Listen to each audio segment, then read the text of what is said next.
Okay. Wait lang ba, wait lang. Huwag ka muna magsalita. Ha? Oo. Okay. Hello guys, welcome back again sa aking channel dito sa JL Inaka Vlog. Ang pag-uusapan natin ngayon is about regarding about merchandising. So, thank you for the comment and tanong na binigay mo sa akin. So, ito yung brother ko na nagtrabaho ako sa MOA. So, siya si Mark Bieber. Yan, si Mark Bieber, tropa ko. And then, tawag niya sa akin kuya. So, shoutout sa'yo sa tanong. So, ang tanong niya is, ito. So, yung tanong niya sa akin,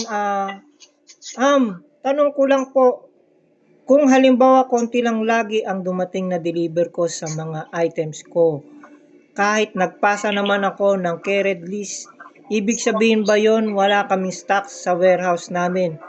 Yes. So yun